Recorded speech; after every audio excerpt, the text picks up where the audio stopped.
За бид хоёр сэлгээс өмнө уйдаж магадгүй гэд Squid Game-ийн алдартай тоглоом болох жигмэгийг авсан.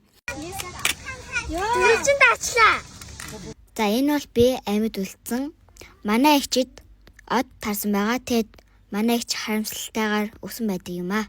За далаа дээр маш халуун байсан учраас бид хоёр шууд тоглоомоо дуусгачаад шууд далаараа орж гоё сэлээ гэж бодсон байгаа.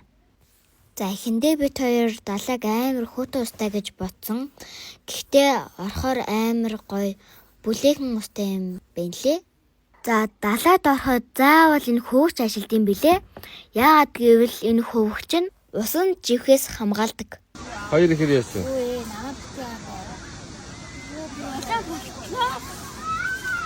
Энд гоё байсан учраас бид хоёр далаа руу сэлээл ороод гараал тэгсээрэн байгаад гинт нарч аргацсан байлээ.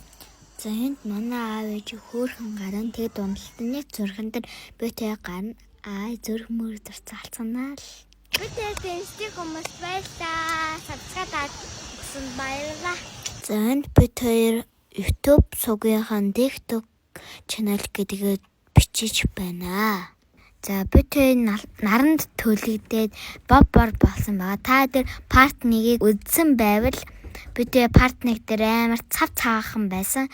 Тэгээ сүүлчийн үеэрээ боббор бид тэгэхэд өлсөдсөн болохоор хоол авч идчихэд хурдны гал тэрэнийхэн бодол руу явсан байгаа.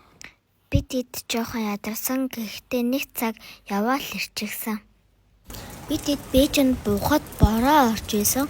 Тэгээд бид ид галз тасаагаа дуудаад бод руугаа явсан байгаа. Тэд иймдээ гомон ташил байгаа. Сайхан талын Монгол хоолоо идчихээ шууд унтаж амарсан. За тэгээд далаа дээр байсан өдөр амар гоё байсан. Nice, cool байсан. Тэгээд маш гоё дурсамж үлдсэн. Тэгээд дараагийн бичлэг дээр үнэрсаал орон тайд маань үзээрэй. Баярлалаа. Баяртай.